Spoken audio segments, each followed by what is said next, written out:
And here with the Garnacha, well, we still, I still have a little bit of amber in the glass, but the Garnacha is just, like I said, it's got all this like brambly fruit, you know, these berries. And it's a little bit jammy, okay, but not like...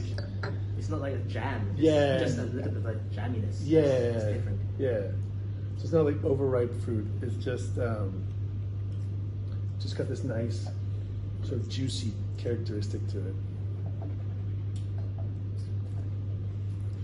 it. So we've actually... it's a juice with a little bit of alcohol.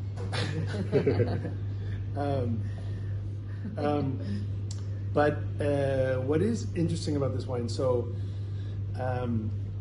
you know, if you're not familiar with Garnacha, because as we've seen, we've noticed it here in Hong Kong, there's a lot of French wine. So I've actually tasted this wine. So this wine, you know, makes sense when I explain the winemaking behind this wine, which is what we call a semi-carbonic maceration. So there's no gas and there's no sealed tank like a full carbonic maceration. But the way we make this wine is there are whole berries that are not crushed that go into the tank. And we just do a very light sort of push down, and that's why it's semi-carbonic maceration.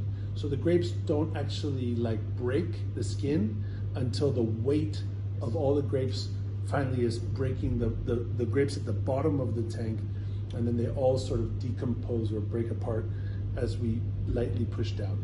So you get this sort of feeling and flavor of Cru Beaujolais.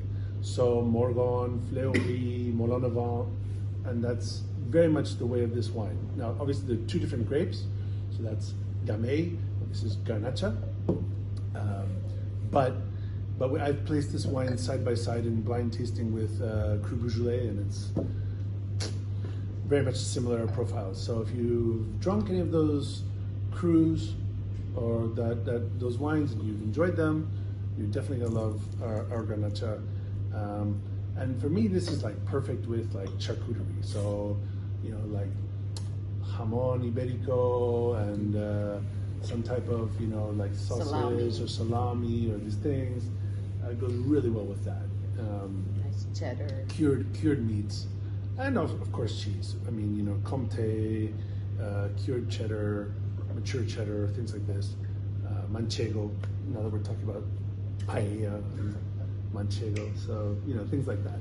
So definitely a wine that it's totally, you don't have to have a meal.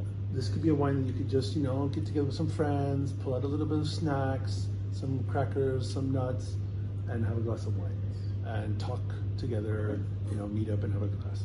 So pretty lightweight, you know, but not to be confused with lightweight in the sense that it's not a expressive wine. It's very expressive, very intense, but not heavy on the palate. So really good. What is that?